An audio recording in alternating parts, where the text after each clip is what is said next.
Praise the Lord. आप सबों को जय मसीह की।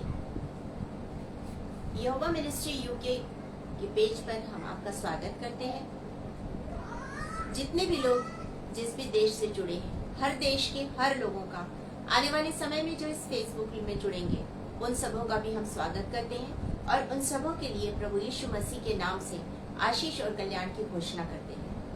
हम पास्टर साहब के लिए भी आशीष मांगते हैं, उनकी पूरी टीम के लिए, यहोवा मिनिस्ट्री से जुड़े हर एक जन के लिए आशीष मांगते हैं। वचन हमसे कहता है, जब आप यूहन्ना रचित सुसमाचार और उसके पहले अध्याय और उसके 29 वचन, जॉन चैप्टर 1 वर्स 29 को जब आप पढ़ेंगे, उसमें लिखा है, देखो यह परमेश्वर का मेमना जो जगत का पाप उठा ले जाता है। ये प्रभु यीशु मसीह के लिए पहला परिचय यूहन्ना रचित सुसमाचार में यूहन्ना बपतिस्मा देने वाले ने दिया उसके चेलों। ये परिचय आज आपके लिए और मेरे लिए, हमारा प्रभु, हमारा ईश्वर जीसस स्वर्ग छोड़कर आया मेरे लिए और आपके लिए, कि मैं और आप जो अधर्म और पाप में अपनी जिंदगी बिता रहे थे, हमारे पापों को, हमारे शापों को, हमारे अधर्म को, हमारी बुराई को, परमेश्वर से हमारे अलगाव को हमारी जिंदगी से निकाले। उसने मेरे लिए और आपके लिए स्वर्ग छोड़ा और इस संसार में आया। उसने मेरे लिए और आपके लिए पापों को उठाया, शापों को उठाया, इतना दुख सहा, इतनी वेदना सही, जो हमारे समझ से परे, इतना अथाह दुख, इतनी पीड़ा आप कल्पना नहीं कर सकते। आप कल्पना नहीं कर सकते। जब आप उस पीड़ा के बारे में सोचेंगे, उस पीड़ा के बारे में उस कल्पना करेंगे, उसके उस दुख की, उन कोड़ों के मार की कल्पना करेंगे जिसने उसकी पीठ को छलनी कर दिया। आप जब कल्पना करेंगे उन कांटों के ताज की जो निरंतर चुभ रहे थे और उसमें जलन और तकलीफ थी, लहू बह रहा था, उस चुभन से, उस जलन से, जब आप उसे महसूस करेंगे, आपका जीवन बदल जाएगा। जब आप उन कीलों की उस चुभन को, जो उसने अपने हाथों में लिया, अपने पैरों में लिया, उसे महसूस करेंगे, जीवन बदल जाएगा। जब आप महसूस करेंगे उसके उस मृत्यु, उसके उस बलिदान को, आपका जीवन बदल जाएगा। आइए आज हम वचन में देखें, और यदि हमारा जीवन आज भी नहीं बदला है, तो आज हम प्रभु के पास आए, उस कलवरी के क्रूस को याद करें, उस क्रूस की छाया में आ जाए, अपने अपने पापों के लिए क्षमा मांगे, अपने अपने गुनाहों के लिए माफी मांगे और प्रायश्चित करें, और प्रभु यीशु मसीह को अपना उद्धारकर्ता और मुक्तिदाता ग्रहण करें। जीवन बदल जाएगा, सब कुछ नया हो जाएगा, सब कुछ सर्वोत्तम हो जाएगा। जिंदगी प्रभु के साथ बीतेगी, प्रभु के साथ चलते चलते आप स्वर्ग लोक में पहुंच जाएंगे। आइए आज हम अपने अपने मनों को प्रभु के हाथ में सौंपें। आज जो वचन आज वो हमें देने जा रहा है, उस वचन के द्वारा हम आशीष को पाएं। वो आशीष आज हमें देने जा रहा है, वो आज आपके जीवन को बदलने जा रहा है। इस बदलाव को महसूस कीजिए, उससे कहिए, प्रभु मेरा जीवन बदल, ये तेरा है, सब कुछ तेरा है, मेरा कुछ भी नहीं। वो आज आपकी जिंदगी में आकर कार्य करेगा, क्योंकि आपके जीवन से उसका प्रयोजन है। वो आपका उपयोग करना चाहता है, वो आपके दिल में रहना चाहता है और आपके जीवन के द्वारा महिमा का काम करना चाहता है। अपना जीवन उसके हाथ में सौंपें, अपने आप को खाली करें और पवित्र आत्मा से कहें, पवित्र आत्मा आज जो वचन मेरे लिए है, वो मुझे समझा दे, सिखा दे। हम अपनी आंखों को बंद करेंगे, अपना जीवन प्रभु के हाथ में देते हुए, अपने हृदयों को खोलते हुए प्रभु के पास आएंगे। Thank you Jesus. Hallelujah, hallelujah, hallelujah, hallelujah. तेरी मेरी सजा वसूली तक, तेरी मेरी सजा वसूली तक, तन पे लेकर चला, तन पे लेकर चला वो सूली तक, तेरी मेरी सजा वो सूली तक, तेरी मेरी सजा वो सूली तक। Hallelujah, hallelujah. राजाओं के राजा, प्रभु के प्रभु, सचमुच में आपने अपने इकलौते बेटे को हमारे लिए इस संसार में भेजा। उसने हमारे लिए कांटों का ताज पहना कि हम जीवन का मुकुट पाए। उसने हमारे लिए सिर्फ और सिर्फ हमारे लिए उन कोड़ों की मार को सहा। उसने हमारे लिए क्रूस की उस तकलीफदायी मृत्यु को सहा कि हम आनंद का जीवन पाले। हम आपका धन्यवाद धन्यवाद धन्यवाद धन्यवाद करते हैं प्रभु जी। महान परमेश्वर पिता, आपकी इस दया करुणा के लिए प्रभु जी हम आपका धन्यवाद करते हैं। आप राजाओं के राजा, आप प्रभुओं के प्रभु हैं। आपने हमारे लिए इस वेदना को सहा जिसके हम योग्य भी नहीं हैं। हम तो अयोग्य, निकम्मे, पापी, गुनाहगार लोग हैं। हम इस योग्य नहीं कि अपने आप पवित्र होठों से आपके पवित्र नाम को भी ले सके। या आपकी दया, आपकी करुणा, हम आपका धन्यवाद धन्यवाद धन्यवाद करते हैं प्रभु जी। धन्यवाद देते हैं राजा, धन्यवाद देते हैं कि आपने हमें आनंद का जीवन दिया।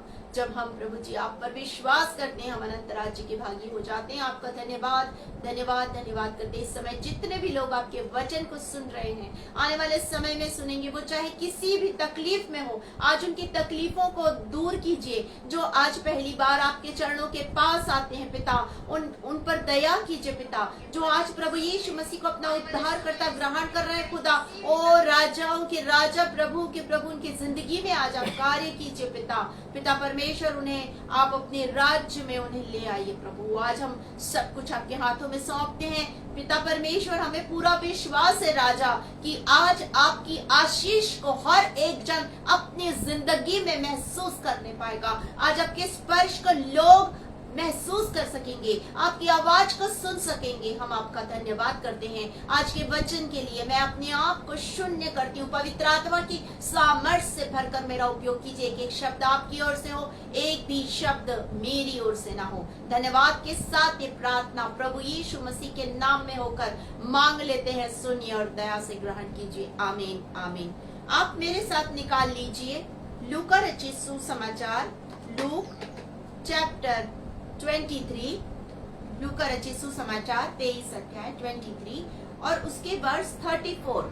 लूक चैप्टर 23 वर्ष 34। तब यीशु ने कहा, हे पिता, इन्हें क्षमा कर, क्योंकि ये नहीं जानते कि क्या कर रहे हैं।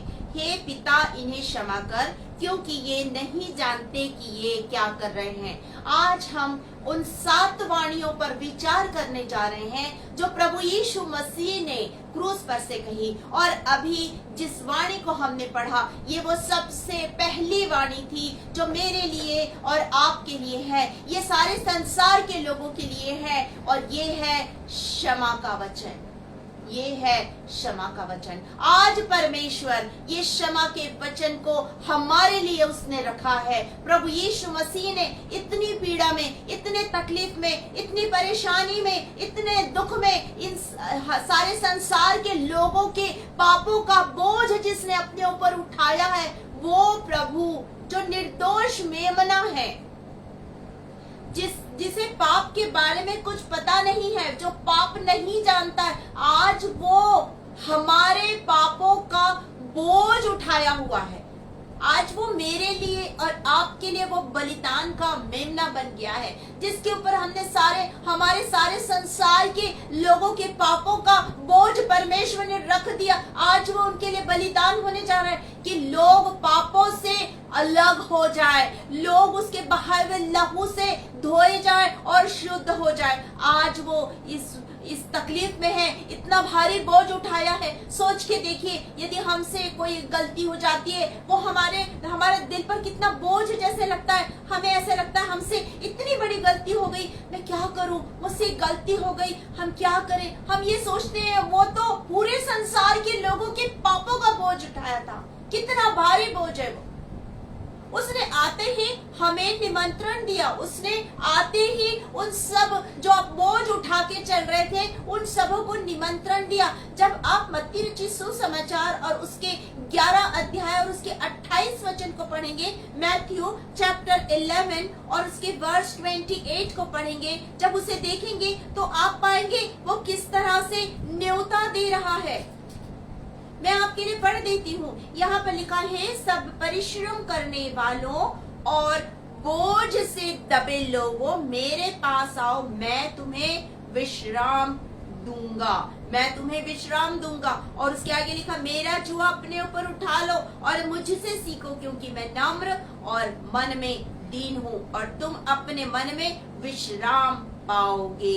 आज जब वो इस संसार में आया, उसने आते ही हमें न्योता दिया, बोझ से थपके और दबे लोगों मेरे पास आओ, मैं इस बोझ को उठाने आया हूँ, मैं तुम्हें उस पाप के बोझ से आजाद करने आया, स्वतंत्र करने आया हूँ। वो आपको और मुझे न्योता दे रहा है कि मैं और आप इस बोझ को हम उस समय से उठा रहे हैं जब से अदन के बगीचे में आदम और हवा ने पाप किया, वो आज्ञा उल्लंघन का पाप किया और पाप जिंदगी में आ गया, मृत्यु जिंदगी में आ गई, शाप जिंदगी में आ गया और मनुष्य ने तुरंत ही तमाम प्रकार के पापों को करना शुरू कर दिया। जब आप उसके जेनेसिस चैप्टर 4 को देखेंगे, उत्पत्ति उसके 4 अध्याय को देखेंगे, तो आप उसमें पाएंगे कि पाप द्वार पर ही है।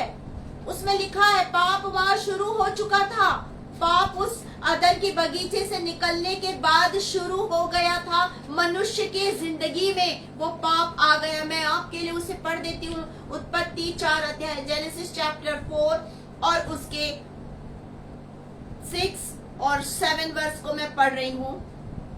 यहाँ पर लिखा हुआ है, तब यहोवा ने कैन से कहा, तू क्यों क्रोधित हुआ और तेरे मुंह पर उदासी क्यों छाई? यदि तू भला करे तो क्या तेरी भेंट ग्रहण ना की जाएगी, और यदि तू भला ना करे तो पाप द्वार पर छिपा रहता है और उसकी लालसा तेरी ओर होगी और तुझे उस पर प्रभुता करनी है। ये पहले से कहा परमेश्वर ने, पाप पर प्रभुता करो, लेकिन पाप ने हमारी जिंदगी में प्रभुता कर ली। आज शैतान हमारी जिंदगी में आकर काम करने लगा, वो मनुष्य को बहका रहा है, वो मनुष्य को सांसारिक बातों की ओर खींच रहा है। तमाम प्रकार की सांसारिक बातें आ गई हैं और मनुष्य पाप में फंसता चला जा रहा, इतना कि उस पाप के बोझ को उठाने हमारा प्रभु आ गया।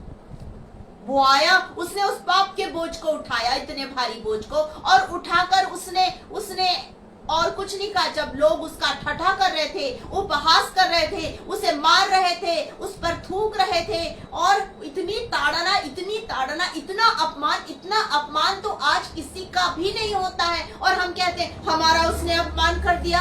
आप अपमान याद कीजिए प्रभु का, उस अपमान को याद कीजिए। आप कहते हैं सताओ हमारी जिंदगी में आ गया, वो हमें परेशान करा। आप उस ताड़ना को याद कीजिए जो प्रभु ने सही, उस प्रताड़ना को प्रभु ने सहा जो उनके ऊपर डाली गई। लोग उसे प्रताड़ित कर रहे हैं, उसे मार रहे हैं, थूक रहे हैं और नाना प्रकार से उसे यातना दे रहे हैं। उस कोड़े की मार को याद कीजिए, उस तकलीफ को याद कीजिए, तब आपको समझ में आएगा कि आपकी तकलीफ कुछ नहीं है जो प्रभु ने उठाई। अब ये ना कहिए कि वो प्रभु है, वो परमेश्वर का स्वरूप है। नहीं, आज जब वो परमेश्वर का स्वरूप है, लेकिन वचन हमसे कहता है कि वो परमेश्वर का स्वरूप होकर क्या किया, वो मनुष्य की समानता में आ गया। अपने आप को उसने इतना शून्य किया कि उसने क्रूस की मृत्यु को भी सह लिया। ये फिलिपियों की पत्री, और जब आप उसके दूसरे अध्याय और वचन 6 से 8 में पढ़ेंगे, फिलिपियंस चैप्टर 2 वर्स 6 to 8, जब आप उसे पढ़ेंगे आप समझेंगे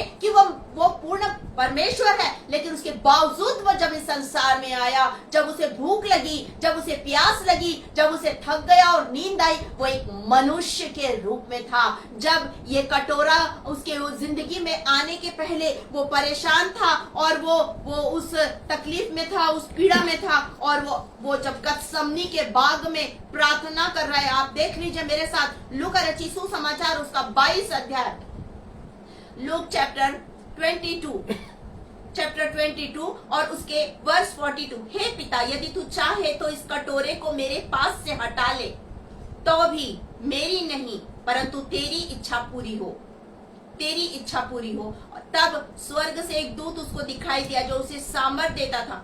वह अत्यंत संकट में व्याकुल और हार्दिक वेदना से प्रार्थना करने लगा। उसका पसीना मानो लहू की बड़ी बड़ी बूंदों के समान भूमि पर गिर रहा था। किसके लिए गिर रहा था ये? किसके लिए वो इतनी वेदना सह रहा था? मेरे लिए सह रहा था वो। उसने मेरे लिए दुख उठाया, उसने आपके लिए दुख उठाया, वो आपकी वेदना को सह रहा था।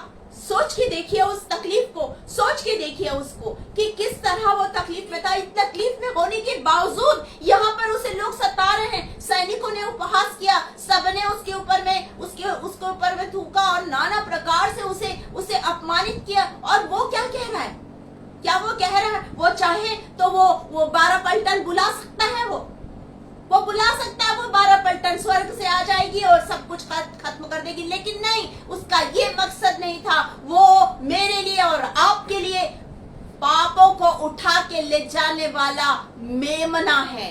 वो मेरे लिए और आपके लिए पापों को उठा के ले जाने वाला मेमना है। वो मेमना यहाँ पर क्या कह रहा है? हे पिता इन्हें क्षमा कर। उसने मेरे लिए माफी मांगी, उसने आपके लिए माफी मांगी। वो आज भी हमारे लिए माफी मांग रहा है, तो आज भी माफी मांग रहा है। क्योंकि कोई भी ये नहीं कह सकता कि हमने पाप नहीं किया। वचन कहता है सबने पाप किया और सब उसकी महिमा से रहित है। जब आप रोमियो जब उसके 3 अध्याय 23 वचन को पढ़ेंगे आप उसे पाएंगे, सबने पाप किया, मैंने पाप किया, आपने पाप किया, हमने सबने पाप किया और हम सब उस महिमा से रहित है। लेकिन हमारे लिए वो क्षमा मांग रहा है, वो क्षमा कर रहा है। वो कह रहा है पिता इन्हें क्षमा कर, ये नहीं जानते वो मेरे लिए। सोचिए जरा, जब कोई अंतिम समय में रहता है या उसे पता है कि अब उसका समय आ गया है, वो अपने बारे में सोचता है। लोग हमेशा अपने बारे में सोचते हैं। वो जिंदा है तो भी, और जब वो अंतिम समय में अंतिम सांसें गिन रहे हैं तो भी उसे अपने बारे में लोग सोचते हैं, अपने बारे में। लेकिन ये प्रभु, हमारा प्रभु इस समय में, इस वेदना में अपने बारे में नहीं सोच रहा है। वो सोच रहा है मेरे बारे में, वो सोच रहा है आपके बारे में, वो हमारे बारे में सोच रहा है। और वो हमारे बारे में सोचकर हमारे लिए क्षमा मांग रहा है। क्षमा कर। यदि आज भी आपने अपने पापों का प्रायश्चित नहीं किया तो आज आ जाइए उसके पास, क्षमा मांग लीजिए। क्योंकि वो क्षमा करने वाला दयालु परमेश्वर है। वो हमारा प्रभु है जो परमेश्वर के सामने मेरे लिए और आपके लिए प्रार्थना करता है, जो हमेशा बोलता है एक मौका दे दे पिता, एक मौका दे दे। जो मेरे लिए और आपके लिए एक मौका मांगता है वो हमारा प्रभु है। आज वो आपको क्षमा करना चाहता है। यदि आज भी आपने पापों से क्षमा नहीं मांगी तो आज आ जाइए, क्योंकि हम नहीं जानते कल क्या होगा। हम नहीं जानते कल क्या होगा। आज अभी इसी समय घुटने में आ जाइए, प्रायश्चित कीजिए और क्षमा मांगिए। प्रभु आपको क्षमा करेगा। वो दयालु प्रभु है, वो आपको क्षमा करेगा। क्षमा मांग के तो देखिए आपको कैसे क्षमा करता है। वो कहता परख के तो देख कि कैसा परमेश्वर भला है। परख के तो क्षमा मांगो, वो आपको क्षमा करेगा। वो आपसे बहुत ज्यादा प्यार करता है, इतना प्यार करता है परमेश्वर कि अपना इकलौता बेटा आपके लिए उसने दे दिया। क्षमा मांग लीजिए। हम दूसरा वचन इसमें देखते हैं, हम दूसरी वाणी उसकी इसमें देखते हैं।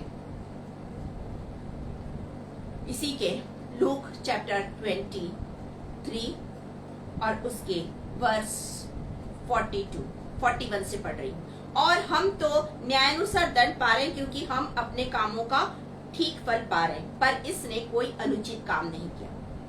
तब उसने कहा, हे यीशु, जब तू अपने राज्य में आए तो मेरी सुधि लेना। उसने उससे कहा, मैं तुझसे सच कहता हूँ आज ही तू मेरे साथ स्वर्ग लोक में होगा।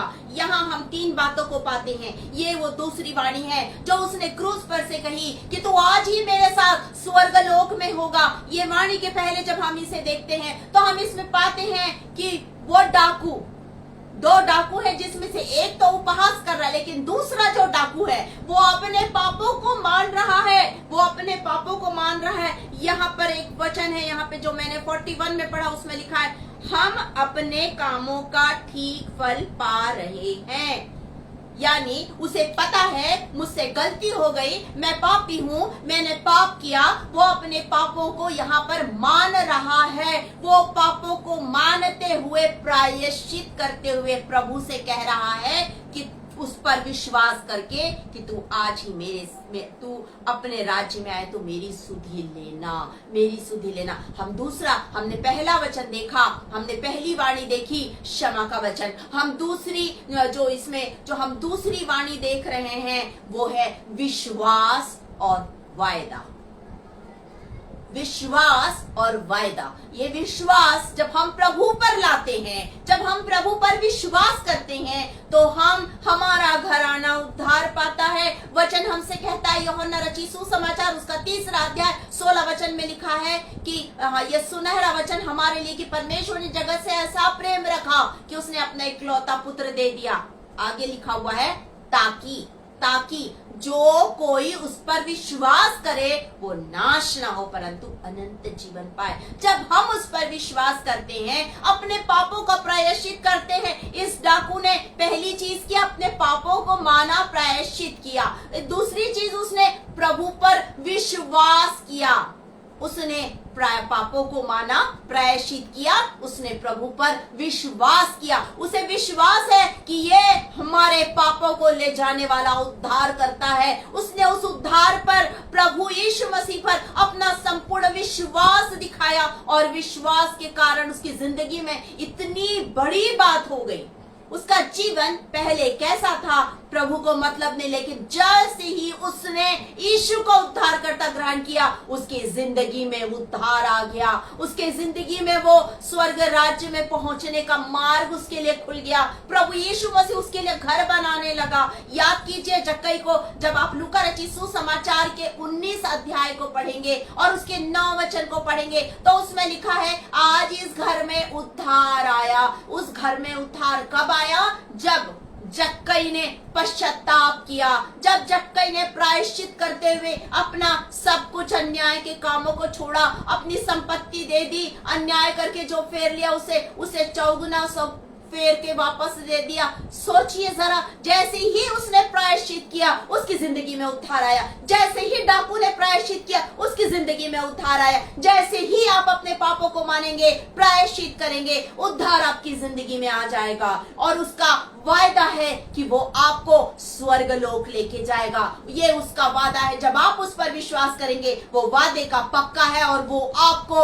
उद्धार देगा और वो आपको स्वर्ग लोक में लेके जाएगा, क्योंकि ये उसका वादा है आपके लिए कि वो आपको स्वर्ग लोक में लेके जाए। वो आपके पापों को क्षमा करेगा, वो आपको उद्धार देगा और वो आपको स्वर्ग लोक की ओर लेके जाएगा, क्योंकि उसने वादा किया है स्वर्ग लोक में लेके जाने का। तो आप उस पर भरोसा रखिए, आप उस पर भरोसा रखिए, क्योंकि वो आपको स्वर्ग लोक में लेके जाएगा। उस पर संपूर्ण रीति से विश्वास कीजिए। हम यहाँ पर तीसरी वाणी देख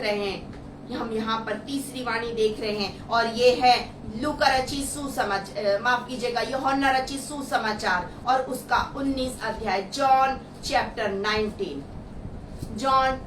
19 और वर्स 26।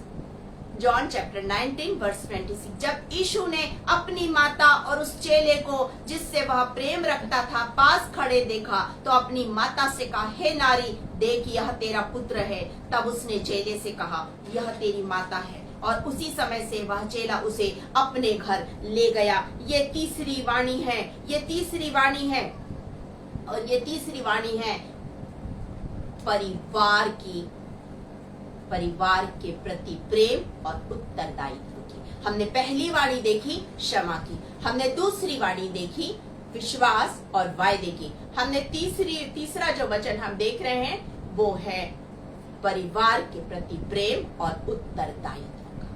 वो अपने परिवार से प्रेम करता, वो इस संसार का नहीं है, लेकिन जब वो इस संसार में भेजा गया तो उसने अपनी माता का सम्मान किया। जब आप यूहन्ना रचित सुसमाचार के 2 अध्याय को देखेंगे जहाँ विवाह समारोह की घटना है और यीशु मसीह का पहला आश्चर्य कर्म है, वहां पर आप पाएंगे कि वहां पर उसने अपनी माता का सम्मान किया। जब उसकी माता ने कहा यहाँ इस चीज की घटी हो गई, यहाँ दाखरस की घटी हो गई है, तब उसने अपनी माता से अवश्य ये कहा कि अभी मेरा समय नहीं आया है, लेकिन उसके बावजूद उसकी माता को विश्वास है कि मेरा यह पुत्र जिसे परमेश्वर ने दिया, जो पवित्र आत्मा से उत्पन्न हुआ है, जिसकी इस संसार में सांसारिक माता मैं कहलाती हूँ, ये मेरी बात जरूर मानेगा। उसे ये विश्वास है, तभी तो उसने सेवकों से कहा कि जो भी कुछ ये कहे वो कर लेना।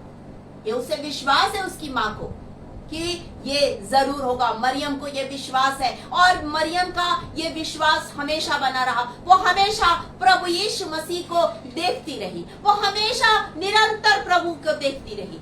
जब प्रभु प्रचार कर रहे थे, वो मिलने पहुंची और लोगों ने उससे कहा कि तेरी माता और तेरे भाई बाहर खड़े हैं। वो मिलने पहुंची, वो अपने उस पुत्र से प्रेम करती है, क्योंकि उसके कारण उसके जिंदगी में उद्धार आया है। जब वो जन्म भी नहीं लिया था, तभी से उसको उद्धारकर्ता के रूप में माता ने ग्रहण कर लिया। जब उसने उस समय तो जन्म भी नहीं लिया था। जब आप लूका रचित सुसमाचार के पहले अध्याय और उसके वर्ष 46 से पढ़ेंगे तो आप उसमें पाएंगे 46, 47, तो वहां पर उसका वो गीत है, उसकी वो स्तुति है, उसकी वो प्रशंसा है जो उसके दिल से निकली कि मेरा मन परमेश्वर की बड़ाई कर रहा है और मेरा मन मेरे उद्धारकर्ता के कारण आनंदित है। उसने उसे अपना उद्धारकर्ता स्वीकार कर लिया था उस माता ने। आज उस माता को वो देख रहा है जो क्रूस के पास खड़ी है, कलवरी के उस क्रूस से। वहां पर जब वो इतनी तकलीफ में है, इतनी पीड़ा में है, उसे सारे संसार की चिंता है और वो उन्हें क्षमा कर रहा है। वो इतनी तकलीफ में है, वो इतनी पीड़ा में है और वो देख रहा है कि जो प्रायश्चित करती हुई एक आत्मा उसके पास आ रही है और कह रही कि अपने राज्य में आए तो मेरी सुधि लेना। उसने उसके उस पर विश्वास पर उसने अपने वादे को पूरा किया कि तू आज ही मेरे साथ स्वर्गलोक में होगा। अब वो इतनी तकलीफ और इतनी पीड़ा में अपनी माता को देख रहा है, अपनी उस सांसारिक माता को देख रहा है जो उसका उस समय वो करुणा से भरा हुआ है, क्योंकि वो तरस का हृदय रखता है। उसने जब भीड़ को देखा वो तरस से भर गया कि ये भटकी हुई भेड़ों के समान है जिसके पास कोई चरवाहा नहीं। उसने उन भूखे लोगों को देखा, वो तरस से भर गया। उसने उस विधवा, नाइन नगर की उस विधवा को देखा जिसका पुत्र मर गया, वो तरस से भर गया। वो तरस से भर गया। वो तरस का हृदय रखता आज आपके लिए और मेरे लिए भी। वो तरस का हृदय रखता है। वो चाहता है कि मैं और आप उसके पास आ जाए। वो उसी तरस के हृदय के साथ मेरी और आपकी प्रतीक्षा करता है।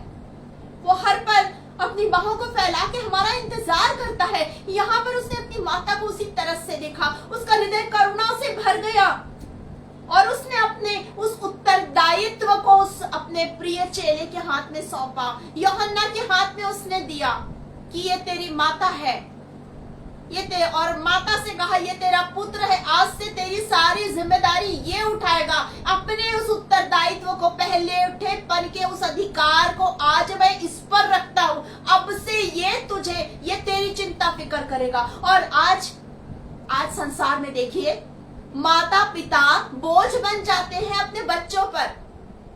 बच्चे उन्हें जाके वृद्धाश्रम में छोड़ आते हैं। वो चिंता नहीं करते, उनके कोई उत्तरदायित्व को नहीं उठाते हैं।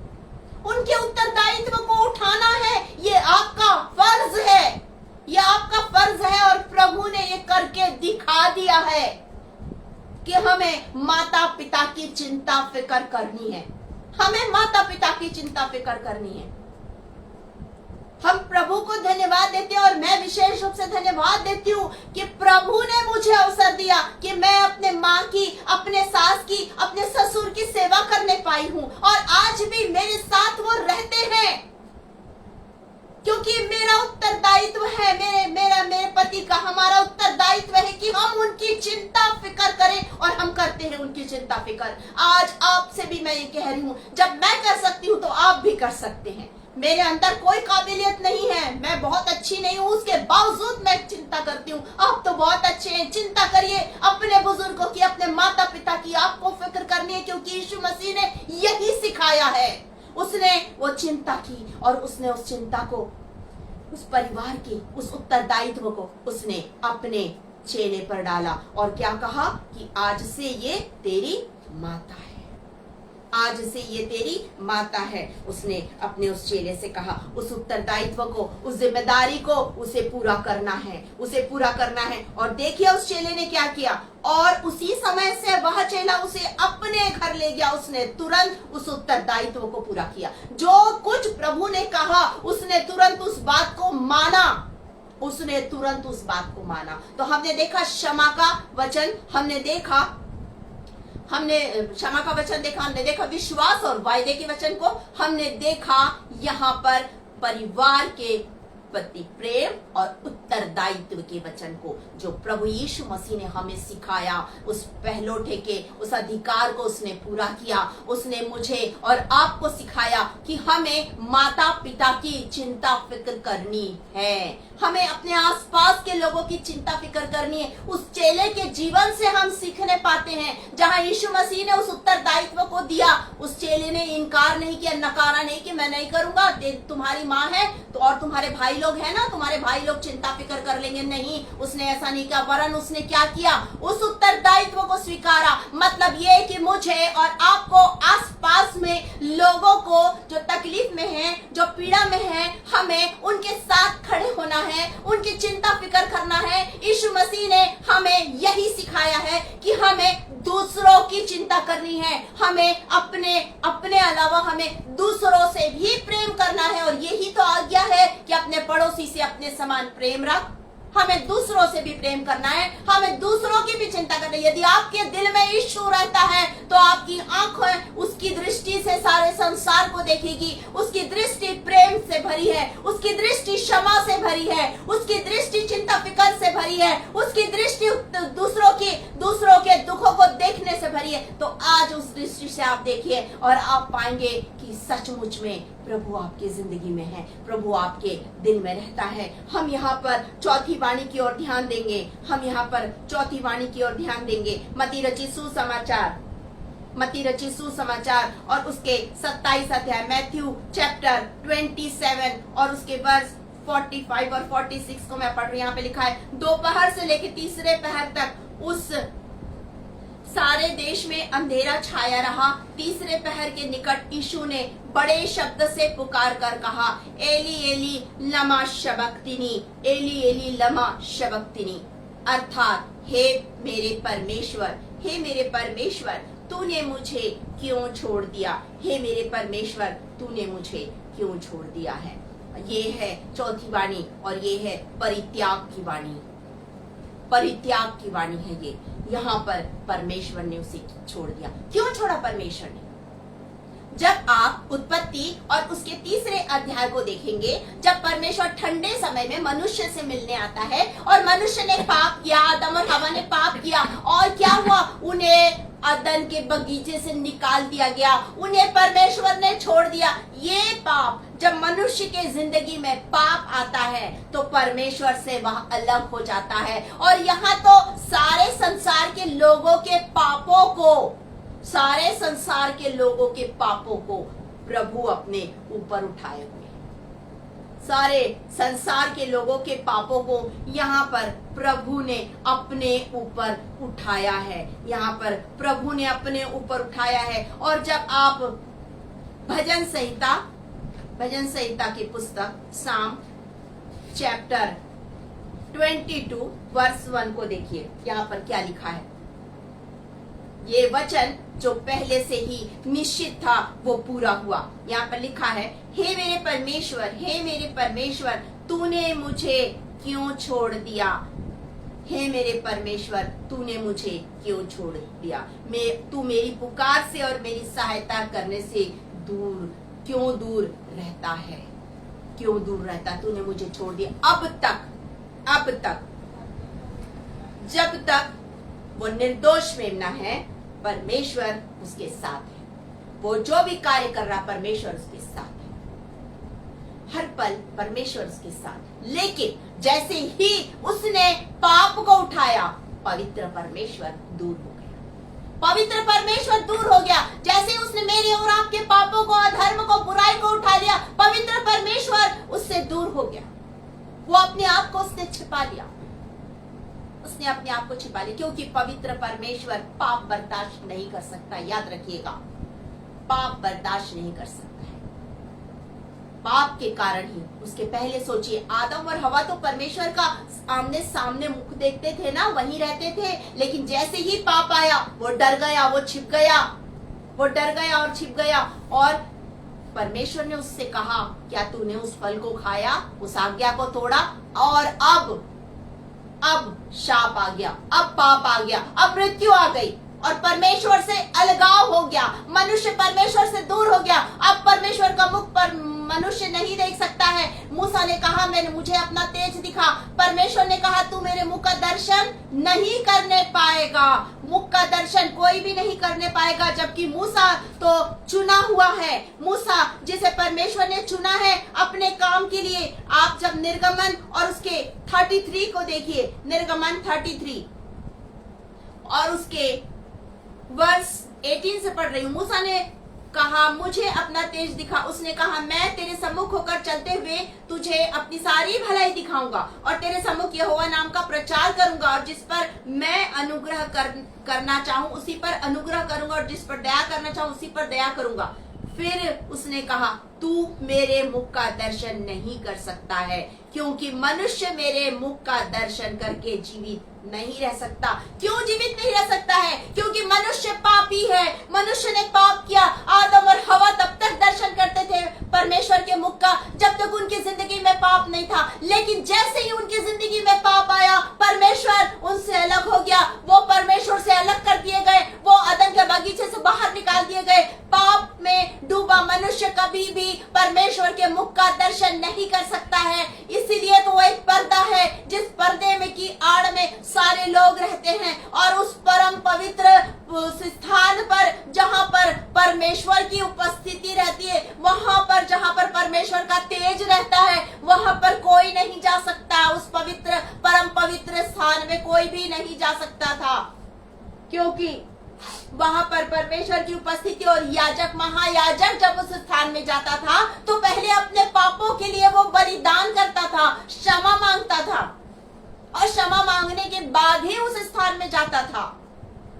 तो ये क्षमा बार बार नहीं मांगना, एक बार आप यीशु पर विश्वास कीजिए, क्षमा मांगिए और अपने पापों से फिर जाइए। पलट के मत देखिए पापों की ओर, क्योंकि आपका परमेश्वर पापों की ओर नहीं देखता है। वो पापों की गठरी बांधकर अपने पीठ के पीछे फेंक देता है, उस गहरे समुद्र में डाल देता है। तो आप पापों को दोबारा मत कीजिए, पाप के जीवन से बाहर निकल जाइए, पापी जीवन से आप बाहर आ जाइए। आज आपका परमेश्वर चाहता है कि आप उससे बाहर आ जाएं, क्योंकि पाप में पड़ा व्यक्ति कभी भी परमेश्वर के मुख का दर्शन नहीं कर सकता। और परमेश्वर चाहता है कि आप उसके पास आ जाएं। आप उसके पास कैसे आएंगे? आप तब उसके पास आएंगे जब आप प्रभु यीशु मसीह को अपना उद्धारकर्ता मुक्तिदाता ग्रहण करेंगे। और यहाँ जब हमारे पापों का बोझ प्रभु यीशु मसीह ने उठाया तो परमेश्वर ने उसे छोड़ दिया, क्योंकि उसने हमारे पापों का बोझ उठा लिया है। और यहाँ पर वो कह रहा है, हे मेरे परमेश्वर, तूने मुझे क्यों छोड़ दिया? वास्तव में और प्रभु के बलिदान के महत्व को यदि आप समझते हैं तो आप पापों से निश्चित रूप से मुंह फेर लेंगे, पापों से अपने आप को फिरा लेंगे। आप पापों की ओर नहीं जाएंगे, परंतु पापों से आप अपना मुंह फेरेंगे और कहेंगे, पवित्र परमेश्वर, मैं तेरी उपस्थिति में आता हूँ, मैं तेरी उपस्थिति में आती हूँ। उसने हमारे पाप, हमारे दंड को हमारे ऊपर से ले लिया। यशायाह नबी की पुस्तक उसके 53 अध्याय, एजाया चैप्टर 53 और उसके 4 वर्ष से मैं आपके लिए पढ़ रही हूँ। निश्चय उसने हमारे रोगों को सह लिया और हमारे ही दुखों को उठा लिया, तो भी हमने उसे परमेश्वर का मारा कूटा दुर्दशा में पड़ा हुआ समझा, परंतु वह हमारे ही अपराधों के कारण घायल किया गया, वह हमारे अधर्म के कामों के कारण कुचला गया, हमारी ही शांति के लिए उस पर ताड़ना पड़ी कि उसके कोड़े खाने से हम चंगे हो जाए। हम तो सबके सब भेड़ों के समान भटक गए थे, हम में से हर एक ने अपना मार्ग लिया और यहोवा ने हम सबों के अधर्म का बोझ उसी पर डाल दिया। हमारे अधर्म का बोझ वो उठाया कि हमारा मेल मिलाप परमेश्वर से हो जाए। आज हमारा परमेश्वर चाहता है कि हमारा मेल मिलाप उससे हो जाए, इसीलिए उसने प्रभु यीशु मसीह को इस संसार में भेजा। आज हमने इस चौथी वाणी में देखा कि किस तरह से परमेश्वर ने हमारे लिए अपने इकलौते पुत्र को इस संसार में भेजा, और जब उसने पापों का बोझ उठाया उसने उसे छोड़ दिया। हम अब पांचवी वाणी को देखने पाएंगे यहाँ पर। हम यहाँ पर पांचवी वाणी देखेंगे। हमने 4 वचन देखे जो उसने क्रूस से कहे। हम यहाँ पर 5वां वचन देखेंगे, मैं प्यासा हूँ। मैं प्यासा हूँ यहाँ पर लिखा हुआ है, और ये है यूहन्ना रचित सुसमाचार जॉन चैप्टर 19। यूहन्ना रचित सुसमाचार चैप्टर 19, जॉन चैप्टर 19 और उसके 28 वर्ष। इसके बाद यीशु ने यह जानकर कि अब सब कुछ पूरा हो चुका, इसलिए कि पवित्र शास्त्र में जो लिखा गया था वह पूरा हुआ, और कहा मैं प्यासा हूँ। और मैं प्यासा हूँ, वहां सिरके से भरा हुआ एक बर्तन रखा था, अतः उन्होंने सिरके में भिगाए हुए स्पंज को जूफे में रखकर उसके मुंह पर लगाया। मैं प्यासा हूँ। ये है परमेश्वर की, यीशु मसीह की वो पीड़ा जो यहाँ पर वो प्रकट कर रहा है। ये वो पीड़ा है जिसे वो प्रकट कर रहा है। जब आप फिलिपियों की पत्री और उसके दूसरे अध्याय फिलिपियंस चैप्टर 2 और उसके वर्ष 6 से लेकर 8 तक पढ़ेंगे तो आप उसमें देखेंगे कि वो परमेश्वर है, लेकिन वो मनुष्य की समानता में हो गया। अब उसके अंदर वो पीड़ा है। तो ये हमने पहला देखा क्षमा का वचन, हमने दूसरा देखा विश्वास और वायदे का वचन, हमने तीसरा देखा परिवार के प्रति प्रेम और दायित्व का वचन, हमने चौथा वचन देखा परित्याग का वचन जिसे परमेश्वर ने छोड़ दिया था यीशु मसीह को।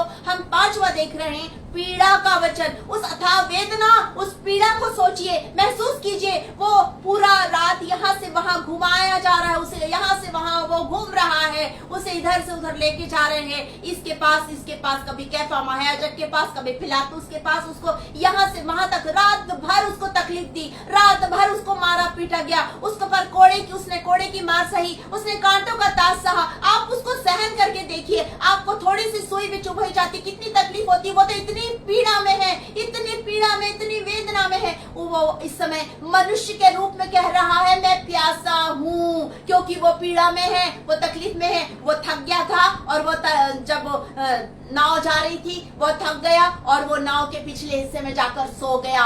क्यों? क्योंकि वो उस वक्त मनुष्य के रूप में थका हुआ था। उसे भूख लगी क्योंकि वो मनुष्य के रूप में भूखा था। उसे प्यास लगी क्योंकि वो मनुष्य के रूप में प्यासा था। आज उसे मनुष्य के रूप में प्यास लगी है। जब वो पूर्ण परमेश्वरत्व में था, उसने सामरी स्त्री से कहा जीवन का जल मैं हूँ। उसने आपसे और मुझसे कहा। जब आप उसको देखते हैं तो आप उसे पाते, उसमें लिखा हुआ है, जब आप यूहन्ना रचित सुसमाचार के 6वें अध्याय को देखेंगे, उसके 36 वचन को, 35-36 वचन को, तो आप उसमें पाएंगे मैं जीवन की जो रोटी हूँ, जो मैं और जीवन का जल हूँ, जो मेरे पास आएगा वो कभी भूखा ना होगा, वो कभी प्यासा ना होगा। आज वो इस वेदना में वो पाप का बोझ उठाया हुआ है, परमेश्वर ने उसे छोड़ दिया है। वो पाप के बोझ को उठाए हुए है, वो उठाए हुए उस पाप के बोझ को, उस अधर्म के भारी बोझ को उठाया हुआ है उसने। और उसने उस वेदना में उस बोझ को जो इतना भारी है उसे उसने उठाया, और अब वो वाकई में प्यासा है और वो कह रहा है मैं प्यासा हूँ। ये उसकी पीड़ा है। वो पीड़ा को महसूस कीजिए, उस प्यास की उस पीड़ा को महसूस कीजिए कि वो कितनी तकलीफ में है, और इतनी तकलीफ में होकर आज वो कह रहा है मैं प्यासा हूँ। और उन्होंने क्या किया? वो सिरका, जब आप उसके बारे में पढ़ेंगे तो जानेंगे, जो सिरका जो डुबो के दिया जाता था, स्पंज में जूफे में रख के जो दिया जाता था, वो थोड़े से दर्द को, तकलीफ को दूर करने वाला होता था। लेकिन यीशु मसीह ने उसे पिया नहीं, उन्होंने उसके मुंह से लगाया, उन्होंने उसके मुंह से लगाया। वचन कहता है कि वो प्यासा है, वो प्यासा है। और जब आप मेरे साथ निकाल लीजिए भजन संहिता की पुस्तक साम और उसके 69 और उसके 21 को जब आप देखेंगे, साम 69 और 21 को, यहाँ पर लिखा हुआ है लोगों ने मेरे खाने के लिए इंद्रायण दिया और मेरी प्यास बुझाने के लिए सिरका पिलाया। ये पवित्र शास्त्र का वचन यहाँ पर पूरा हुआ। पवित्र शास्त्र का ये वचन यहाँ पर पूरा हुआ कि उन्होंने इंद्रायण दिया और सिरका पिलाया। पवित्र शास्त्र में लिखा है, जब आप उसके साम के 18 चैप्टर को पढ़ेंगे आप उसमें भी पाएंगे, उसमें लिखा है कि परमेश्वर ने किस तरह उसे छोड़ा था, किस तरह वो उस अंधकार में था, किस तरह वो तकलीफ में था। लोगों ने उसके कपड़ों को बांटा और उस पर चिट्ठियां डाली गई। वचन पूरा हुआ, जो वचन की बातें पुराने नियम काल में थी वो जाके यहाँ पर पूरी हुई। और यहाँ पर पर उसके वो प्यास के बारे में यहाँ पर ये उसकी पीड़ा और उसके दुख को और उसकी तकलीफ को दिखा रहा है कि उसने किस तरह मेरे लिए और आपके लिए दुख उठाया। वो पूरी रीति से परमेश्वर यहाँ आज पूरी रीति से वो मनुष्य बन गया। उसने अपने आप को इतना दीन किया। फिलिपियों की पत्री में पौलुस कहता है उसने अपने आप को इतना दीन किया कि उसने क्रूस की, हाँ, क्रूस की मृत्यु को भी सह लिया।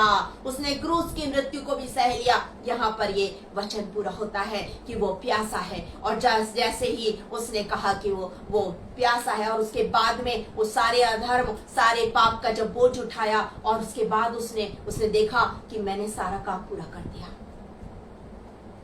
उसने शैतान के हाथ से मनुष्य को छीन लिया। उसने उस मृत्यु के डंक को तोड़ दिया। जैसे ही ये बात वो क्रूस के उस बलिदान में जब वो अपने आप को उसने मेमना बनाया, अपने आप को उसने महायाजक बनाया, अपने आप को उसने वेदी बनाया और वो महायाजक यीशु महायाजक स्वयं का बलिदान कर रहा है, अपने स्वयं की वेदी पर अपना बलिदान कर रहा है। और जब उसका ये कार्य पूरा हुआ तब वो कहता है यहाँ पर छठवीं वाणी जो हम देखेंगे जॉन चैप्टर 19 यूहन्ना रचित सुसमाचार और उसका 19 अध्याय और उसके 30 वचन में जब यीशु ने वह संकल्प सिर का लिया तो कहा पूरा हुआ और सिर झुकाकर प्राण त्याग दिया। पूरा हुआ, ये छठवा जो वाणी है ये है विजय का वचन। ये विजय का वचन, ये जय घोष है कि पूरा हुआ। अधर्म लोगों की जिंदगी से मैंने निकाल लिया पिता, मैंने उनको पाप के जीवन से निकाल लिया पिता, उन्हें अंधकार की शक्तियों से खींच लिया पिता। मैं जिसे तूने जगत में ज्योति बना के भेजा, मैंने अपनी ज्योति दे दी उनको। जो मेरे पास आता है, अंधकार में पड़ा हुआ व्यक्ति जब मेरे पास आता है, मैं उसे अंधकार से निकालता हूँ, अपनी ज्योति उसे देता हूँ और कहता हूँ तुम जगत की ज्योति हो। मैं उसे अंधकार से निकालता हूँ, मैं उससे कहता हूँ मैं तुम्हारे लिए जीवन की रोटी हूँ, मैं तुम्हारे जीवन का जल हूँ। मैं तुम्हें, जो मेरे पास तुम आए हो, कभी भूखे नहीं रहोगे, कभी प्यासे नहीं रहोगे। मैं तुम्हारी चिंता फिक्र करूंगा, मैं तुम्हारे लिए घर बना रहा हूँ और मैं तुम्हें आके वहां ले जाऊंगा। ये हमारा प्रभु है जिसने इस सारे कार्यों को पूरा किया और पूरा करने के बाद क्या कहा, पूरा हुआ। उसका वो विजय घोष है, वो जय घोष उसने किया कि पूरा हुआ। शैतान अब तू कुछ नहीं कर सकता है क्योंकि मैंने उस काम को पूरा कर दिया। मैंने तुझे हरा दिया है, तू हारा हुआ है, तू हार गया है। आज आप शैतान से डरते हैं। क्यों डरते हैं शैतान से? शैतान तो हारा हुआ है, वो आपकी जिंदगी में कुछ नहीं कर सकता है क्योंकि आपकी जिंदगी का मालिक आपका प्रभु है, आपका स्वामी वही है और उसके पास सारे पृथ्वी का सारे सब कुछ का अधिकार उसके पास है। वो अधिकार प्राप्त है और वचन हमसे कहता है जब आप मत्ती रचित सुसमाचार और उसके 28 अध्याय को देखेंगे, मत्ती रचित सुसमाचार और उसके 28 अध्याय मैथ्यू चैप्टर 28 और उसके 18 वर्ष को यीशु ने उनसे पास आकर कहा स्वर्ग और पृथ्वी का सारा अधिकार मुझे दिया गया है। अब उसे वो सारा अधिकार मिल गया। कब? उसके पहले वो अधिकार नहीं था। जब वो संसार में आया और जब उसने अपनी सेवकाई शुरू की, जब हम मैथ्यू चैप्टर 4 और वर्ष 1 से 10 तक पढ़ेंगे, आप उसे पाएंगे कि वो उपवास कर रहा है और वो उपवास कर रहा है तो वहां पर शैतान आकर उसे बहकाने की कोशिश कर रहा है। शैतान वहां हार गया। उसने सारा वैभव दिखाकर कहा ये सब कुछ मेरा है, मेरे चरणों में झुक जा, ये सब कुछ तुझे मिल जाएगा। अब यीशु मसीह ने उस क्रूस की मृत्यु में वो सब कुछ छीन लिया उससे, वो सब कुछ छीन लिया। अब स्वर्ग और पृथ्वी का सारा अधिकार प्रभु यीशु मसीह के पास है। ये हमारे लिए जय की बात है और वो हमें जय के उत्सव में लेके चलता है। हमारे लिए जय की बात है, हमारी जय हो गई। हमें प्रभु ने विजय दिलाई, प्रभु ने विजय पाई और मुझे और आपको वो विजयी जीवन दिया। शैतान आपका कुछ नहीं बिगाड़ सकता है। शरीर नाश हो जाएगा लेकिन आत्मा, शैतान उसे छू भी नहीं सकता है। यदि आप प्रभु के हैं, आपकी आत्मा को शैतान छू नहीं सकता है। याद रखिएगा प्रिय लोगों, शैतान से मत डरिए, वो हारा हुआ है, वो कुचला हुआ है, उससे मत डरिए, क्योंकि प्रभु यीशु मसीह ने अपने कार्य को, जिस कार्य के लिए, जिस मिशन को लेके वो इस संसार में आया कि मैं परमेश्वर से जो मनुष्य की दूरी हो गई है उसे मैं वापस, उस अलगाव को मैं वापस दूर करूंगा और परमेश्वर के साथ, पिता के साथ उसके बच्चों को वापस लेकर जोड़ूंगा। उसने उस मिशन को पूरा किया। वो पाप को, वो अधर्म को, अंधकार को अपने जो इन मनुष्य की जिंदगी में उसे मैं निकालूंगा, और उसने उस कार्य को पूरा किया और उसने कहा पूरा हुआ। उसने कोड़े खाए और चंगाई रखती। रिसीव कीजिए प्रियो, चंगाई को रिसीव कीजिए। उसने आपके लिए चंगाई रखी, उसे रिसीव कीजिए। उसने उस कार्य को पूरा किया और कहा पूरा हो गया। उसने सब हमारी जिंदगी से हर दुख को, हर पीड़ा को, हर तकलीफ को निकाल दिया। उस पर विश्वास कीजिए। आपके ऊपर यदि कोई बोझ है, आज उसके पास आ जाइए और बोलिए प्रभु इस बोझ को तू ले ले, क्योंकि तूने मुझसे वादा किया है मेरे इस बोझ को तू लेकर मुझे विश्राम देगा। आज मुझे विश्राम दे दे। वो आपको विश्राम देना चाहता है, क्योंकि उसने उस कार्य को पूरा कर लिया और कहा पूरा हुआ। उसने कहा पूरा हुआ। हम आखिरी वाणी देखेंगे इसमें। हमने पहला देखा क्षमा का वचन, हमने दूसरा देखा विश्वास, विश्वास और वायदे का वचन, हमने तीसरा देखा, हाँ, जो हम इसे देख रहे हैं तो हमने तीसरा वचन देखा परिवार के प्रेम और उत्तरदायित्व का, हमने चौथा वचन देखा परित्याग का, हमने पांचवा वचन देखा पीड़ा का, हमने छठवां वचन देखा विजय का, और अब हम सातवां वचन देख रहे हैं जो लूका रचित सुसमाचार उसके 23 अध्याय, लूक चैप्टर 23 और उसके वर्ष 46 में लिखा है। और यीशु ने बड़े शब्द से पुकार कर कहा, हे पिता, मैं अपनी आत्मा तेरे हाथों में सौंपता हूँ। और यह कहकर प्राण छोड़ दिए। मैं अपनी आत्मा तेरे हाथों में सौंपता हूँ। ये था आखिरी वचन, जो सातवां वचन जो उसने कहा, और ये सातवां वचन है समर्पण का वचन। ये है समर्पण का वचन। हमारे जिंदगी में क्षमा से शुरू हुआ, अब वो चाहता है कि हम समर्पण में पहुंचे। हमें समर्पण कर रहे हैं। उसने अपनी आत्मा परमेश्वर के हाथ में सौंप दी। उसने कहा, हे पिता, मैं अपनी आत्मा तेरे हाथों में सौंपता हूँ। आज आपकी बारी है मुझे और आपको कहना है, प्रभु मेरी आत्मा तेरे हाथों में है। क्योंकि हमारी जिंदगी में जब पाप आ गया, शाप आ गया, बुराई आ गई, हम परमेश्वर से दूर हो गए, हम आत्मिक रूप से दूर हो गए, हम सांसारिक रूप में जीवन जीना शुरू कर दिए, हम सांसारिक शारीरिक दशा में जीने लगे। और अब यीशु मसीह जब आया हमारी जिंदगी में, उसने हमारी जिंदगी से उस सारी बातों को दूर किया जिसके कारण हम परमेश्वर से दूर है। उस अलगाव को उसने दूर किया और हमारा मेल परमेश्वर से करा दिया। अब जब हम परमेश्वर के बन गए तो हमें अपने आप का समर्पण चाहिए। जैसे यीशु मसीह ने अपना समर्पण किया, हमेशा उसने पूर्ण समर्पण किया, और अब जब उसने अपना सारा कार्य पूरा किया, उसने कहा मैं अपनी आत्मा तेरे हाथों में सौंपता हूँ। और वचन हमसे कहता है, जब आप यूहन्ना रचित सुसमाचार और उसके 10 अध्याय, जॉन चैप्टर 10 और उसके वर्ष 18 को देखिए। जॉन चैप्टर 10 वर्ष 18 मैं आपके लिए पढ़ देती हूँ। यहाँ पर लिखा है, कोई मुझे उससे नहीं छीनता। 17 से पढ़ रही हूँ। पिता इसलिए मुझसे प्रेम रखता है कि मैं अपना प्राण देता हूँ कि उसे फिर ले लो। अपना प्राण देता हूँ। परमेश्वर ने ये अधिकार अपने पुत्र को दिया है कि वो अपना प्राण दे दे, अपना प्राण ले ले। कोई उसे मुझसे नहीं छीनता, वरन मैं उसे आप ही देता हूँ। मुझे उसके देने का भी अधिकार है और उसे फिर से लेने का भी अधिकार है। यह आज्ञा मेरे पिता से मुझे मिली है। यह आज्ञा मेरे पिता से मुझे मिली है। ये उसका समर्पण है, उसको अधिकार है। वो चाहता, अगर वो चाहता तो वो बोलता कि नहीं, मैं नहीं करूंगा, मैं ऐसे ही रहूंगा।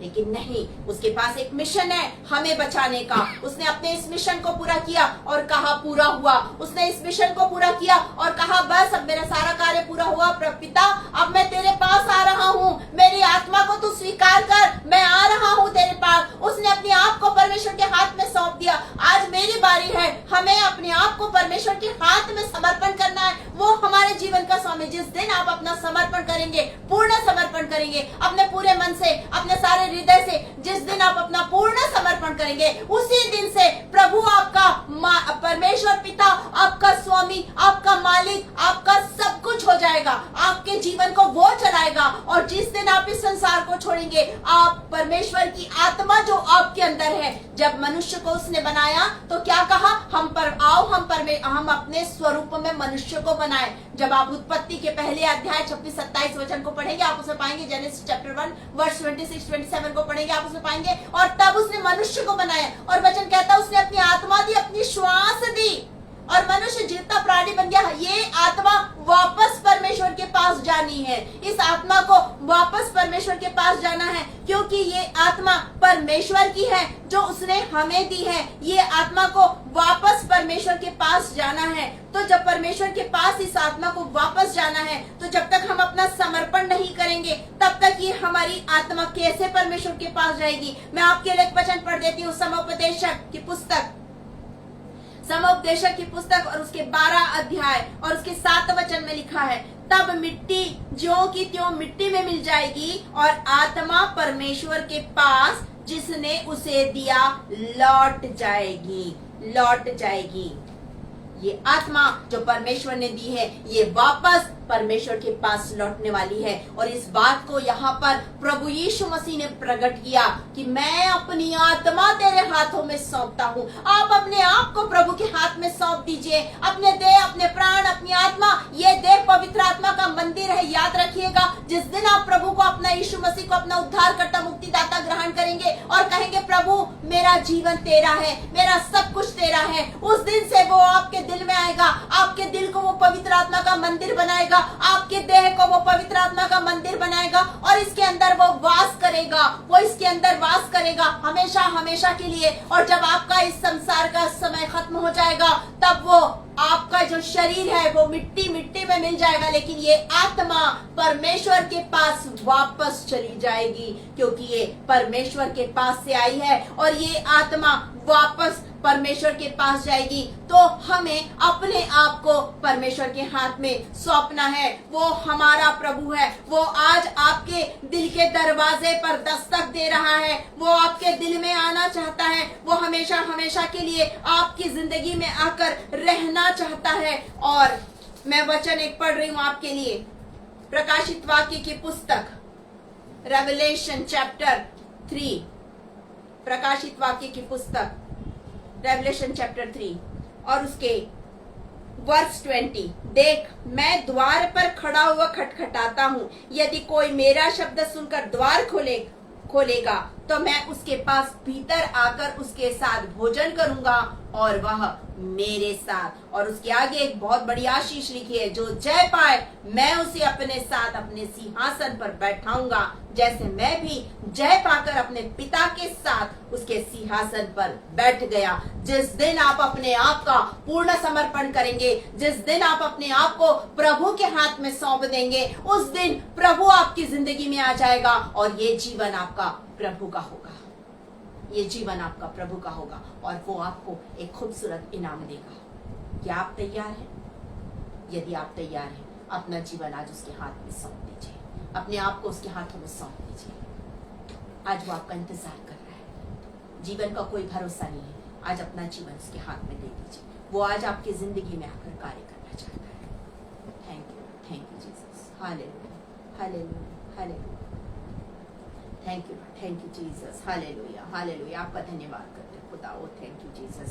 इस समय जितने भी लोग अपने प्रार्थना निवेदनों को लाए, उन सबके लिए हम प्रार्थना करते, चाहे वो किसी भी प्रकार के बोझ के नीचे दबे हो, उनके ऊपर कर्ज का बोझ हो या किसी भी प्रकार का बोझ हो, आज प्रभु वो बोझ उतार रहा है। आप प्रभु के पास आ जाइए। यदि आप बीमार हैं, प्रभु आज आपको छू रहा, आपको चंगा कर रहा है। यदि अपनी संतान है, विश्वास के साथ प्रभु की ओर ताकिए, वो आपकी प्रार्थना सुन रहा है। जो विवाह योग्य, उनका विवाह जल्द से जल्द होने जा रहा है। जो बेरोजगार है, उन्हें जल्द से जल्द उनके लिए आशीष के द्वार को प्रभु खोल रहा है। आप उससे प्रवेश करेंगे और आशीष को पाएंगे। जो सेवकाई कर रहे हैं, उनके मिनिस्ट्री को प्रभु बहुत आयत की आशीष दे रहे हैं। अपने आप को प्रभु के हाथ में सौंपिए। प्रभु से कहिए, प्रभु मेरी जिंदगी में आकर कार्य कर। Thank you Jesus, thank you Lord.